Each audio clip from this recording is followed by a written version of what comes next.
प्यार है, पर प्यार जैसा लगता नहीं है।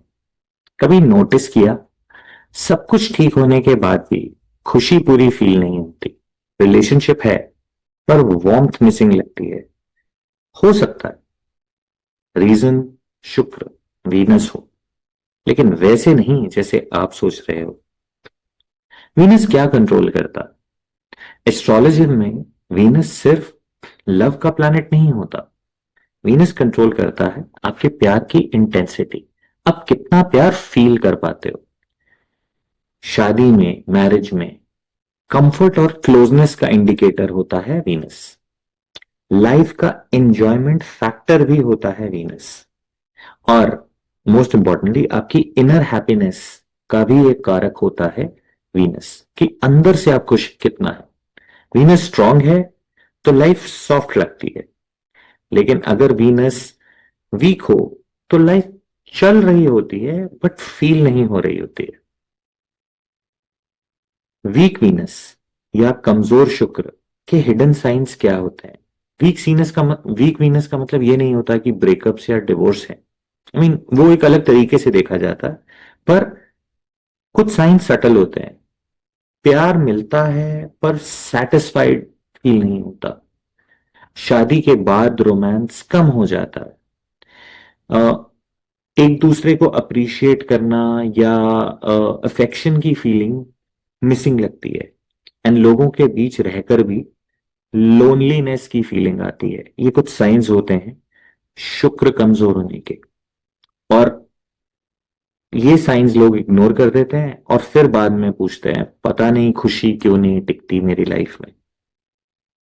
आखिर शुक्र कब कब या किस सिनेरियो में कमजोर होता है या वीक होता है? एक, अगर शुक्र वैसे ही उसमें बल नहीं है तो वो कमजोर है डिग्री वाइज।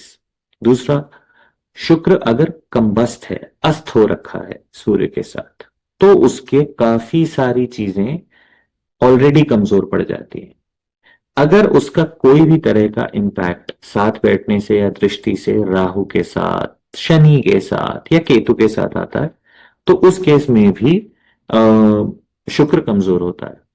और कभी कभी गलत एनर्जीज भी आपके शुक्र की एनर्जी को ब्लॉक कर देती है। गलत एनर्जीज मतलब गलत लाइफस्टाइल। तो कई बार आप दूसरी चीजों में ज्यादा पड़ जाते हैं, वो आपके शुक्र को कमजोर कर देते हैं। और अगर शुक्र आपके लिए अच्छा मित्र ग्रह या वो नहीं है और उसकी दशा चल रही हो, तो उस वक्त भी आपका शुक्र कमजोर होता है। ये बात याद रखो कि ये जो है, ये टेंडेंसी होती है प्लैनेट की। उसकी एक्टिवेशन ट्रांजिट में कैसी होती है, दशा में कैसे होती है, वो इंडिविजुअली देखा जाता है।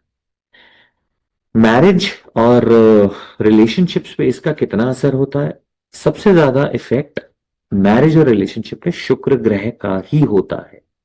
क्योंकि अगर शुक्र वीक है तो आपका इमोशनल डिस्टेंसिंग आ जाता है रिलेशनशिप में। मतलब आप लोग फिजिकली तो एक दूसरे के साथ होते हो, बट इमोशनली वो कनेक्ट नहीं बन पाता है। और प्रैक्टिकलिटी ज्यादा फ्रंट सीट ले लेती है वार्मथ के कंपैरिजन में। तो एक रिश्ते में जो कोजीनेस है वो कम होती है और प्रैक्टिकलिटी ज्यादा हो जाती है। बट जिनका वीनस कमजोर है, ऐसा नहीं है कि उनकी शादी नहीं चलती, शादी चलती है। बस फर्क इतना होता है कि इमोशनली वो शादी, थोड़ा इमोशनल कोशेंट उसमें मिसिंग होता है जो ग्रो करता है। अब इसके लिए सबसे इंपॉर्टेंट चीज क्या है कि अगर शुक्र वीक है तो लाइफ बोरिंग नहीं है। इट्स कि बस थोड़ी सी ड्राई हो जाती है। इमोशंस थोड़े से उस तरीके से हो जाते हैं, और धीरे धीरे जब आप कुछ रेमेडीज के साथ शुक्र को हील कर लेते हो, तो आपके रिलेशनशिप नेचुरली सॉफ्ट होने लग जाता है। तो कमजोर शुक्र कर्स नहीं है, ये एक करेक्शन है आपकी लाइफ का, जिसे आपको बस समझना है और उस पर एक्ट अपॉन करना है। अगर आप एस्ट्रोलॉजी को बिना किसी डर के समझना चाहते हो, तो फॉलो और सब्सक्राइब करो मेरे चैनल को।